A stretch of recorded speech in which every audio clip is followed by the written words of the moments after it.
दरोडा, अपहरण, मारहाण, गोळीबार, खून अशा दुर्दैवी घटनांनी कायम चर्चेत राहणारा जिल्हा म्हणून बीडची ओळख. अलीकडे ही ओळख अजूनच घट्ट बनत चालली आहे. केज तालुक्यातील मस्साजोगचे सरपंच संतोष देशमुख हत्याकांडाने जिल्हा अगोदरच धुमसत असताना परळीमध्ये एका व्यापाराचं अपहरण करून खंडणी वसूल केल्याची घटना घडली.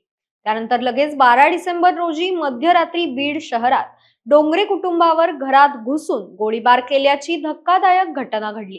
या घटनेतील आरोपी हे बीडचा बिहार झाला असं म्हणणाऱ्या आमदार संदीप क्षीरसागर यांचे निकटवर्तीय असल्याचं बोललं जात आहे. बीडमध्ये घडणाऱ्या अशा सर्वच घटनांमध्ये राजकीय वरदहस्त असल्याचा आरोप वेळोवेळी तेथील नागरिकांकडून केला जातो. अशात डोंगरे कुटुंबावरील गोळीबाराने बीड जिल्हा पुन्हा एकदा हादरून गेलाय. हे सविस्तर प्रकरण काय आहे, आठवले बंधूंची क्राईम हिस्ट्री काय, बघूयात आजच्या व्हिडिओच्या माध्यमातून. नमस्कार, मी यशस्वी मुळे. तुम्ही बघत आहात महाराष्ट्र भूमी. 2 दिवसांपूर्वी मयत संतोष देशमुख यांच्या कुटुंबियांची भेट घेण्यासाठी बीडचे आमदार संदीप क्षीरसागर गेले होते. तेथे त्यांनी आमदार धनंजय मुंडे यांचे सहकारी वाल्मिक कराड यांचं थेट नाव घेत पूर्ण बीड जिल्ह्यात त्यांची दहशत चालते, बीडचा बिहार झाल्याचं त्यांनी बोलून दाखवलं होतं. अशातच आता बीड शहरातील पेठ बीड भागात जुन्या वादातून मध्यरात्री डोंगरे कुटुंबियांवर घरात घुसून गोळीबार केल्याप्रकरणी ज्या आरोपीचे नाव समोर येत आहे तो आमदार संदीप क्षीरसागर यांचा कार्यकर्ता असल्याचं बोललं जात आहे. त्यांचे सोबतचे फोटो सोशल मीडियावर मोठ्या प्रमाणात व्हायरल होत आहेत.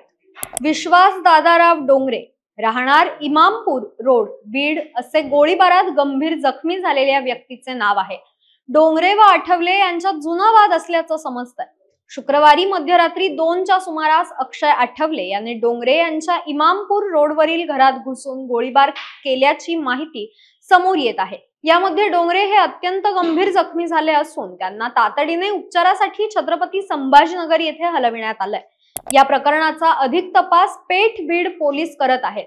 घटनेचे गांभीर्य ओळखून पोलीस अधीक्षक अविनाश बारगळ यांनी तातडीने पेठ बीड पोलिसांना गुन्हा दाखल करून आरोपीच्या अटकेचे आदेश दिले. त्यानुसार पेठ बीड पोलीस ठाण्यातील एक पथक जखमींचा जबाब घेण्यासाठी छत्रपती संभाजीनगरकडे पहाटेच रवाना झाल्याचं समजतंय. यापूर्वी याच कुटुंबावर जीवघेणा हल्ला केल्याची माहिती असून बनावट नोटांच्या प्रकरणात आठवले नामक आरोपी फरार असल्याचं पोलिसांनी सांगितलंय. 19 जून 2024 रोजी मध्यरात्री 12च्या सुमारास सनी आठवले आणि डोंगरे नावाच्या व्यक्तीमध्ये जोरदार वाद होऊन गंभीर मारहाण झाल्याचा प्रकार समोर आला होता. अक्षय आठवले आणि सनी आठवले हे सख्खे भाऊ असल्याचं समजतंय. सनी आठवले हे दीपज्योत ग्रुप महाराष्ट्र राज्य या सामाजिक संघटनेचे संस्थापक अध्यक्ष असून आमदार संदीप क्षीरसागर यांचे निकटवर्तीय मानले जातात. आठवले बंधूंची पूर्वीची पार्श्वभूमी गुन्हेगारी स्वरूपाची असून त्यांच्यावर वेगवेगळ्या कलमांअंतर्गत अनेक गुन्हे दाखल केलेले आहेत. साधारणतः 18-20 वर्षांचा असताना सनी आठवले आणि आशिष आठवले या 2 भावांना बीड शहरात एका दुकानात दरोडा टाकून लाखो रुपयांची लूट केल्याप्रकरणी पोलिसांनी अटक केली होती. बीड शहरातीलच मोंढा भागात मे 2017 मध्ये एका हॉटेलमध्ये राजू नगरे नामक व्यक्तीवर गावठी पिस्तूलद्वारे गोळीबार करताना अक्षय आठवले जखमी झाला होता. त्यावेळी नगरेला बेदम मारहाण करण्यात आली होती. या प्रकरणात अक्षय आठवले, सनी आठवले, विकी जाधव, शुभम वाघमारे यांच्यावर पेठ बीड ठाण्यात गुन्हा दाखल झाला होता. आठवले म्होरके असलेली ही गँग शहरात नेहमीच धुडगूस घालताना दिसते असं स्थानिक सांगतात. सतत गंभीर स्वरूपाचे गुन्हे करून दहशत निर्माण करणाऱ्या शहरातील आठवले टोळीवर मोका अंतर्गत कारवाई प्रस्तावित करण्यात आल्याचं वृत्त जुलै 2017 मध्ये झळकलं होतं. तेव्हाचे औरंगाबाद परिक्षेत्राचे विशेष पोलीस महानिरीक्षक मिलिंद भारंबे यांनी यास परवानगी दिली होती. अक्षय व सनी हे सख्खे भाऊ असून 2012 पासून ते गुन्हेगारी वर्तुळात असल्याचं बोललं जात आहे. खून, खुनाचा आरोप, खून, खुनाचा प्रयत्न, दरोडा, जबरी चोरी, अवैध शस्त्र बाळगणे, शस्त्रांची खरेदी विक्री करणे अशा गंभीर गुन्ह्यांअंतर्गत त्यांचा सहभाग राहिलेला आहे. सनी आठवले हे बीडचे आमदार संदीप क्षीरसागर यांचे निकटवर्तीय असल्यामुळे दोघांचे फोटो आता सोशल मीडियावर जोरदार व्हायरल होताना दिसत आहेत. डोंगरे कुटुंबियांवरील गोळीबारानंतर आठवले यांना कुणाचा वरदहस्त आहे असा सवाल आमदार क्षीरसागर यांना विचारला जातोय.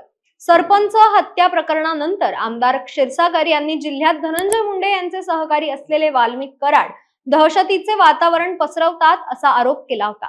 अशातच आता क्षीरसागर यांच्या कार्यकर्त्यांकडून गोळीबाराची घटना घडल्यानंतर नेमकं बीडचं बिहार कोण करतंय असा प्रतिप्रश्न आमदार संदीप क्षीरसागर यांना सोशल मीडियावरून विचारला जातोय। त्यांच्यावर मोठ्या प्रमाणात टीकेची जोड उठताना दिसत आहे। आता यावर तुमची प्रतिक्रिया काय ते आम्हाला कमेंट्सच्या माध्यमातून नक्की कळवा। धन्यवाद।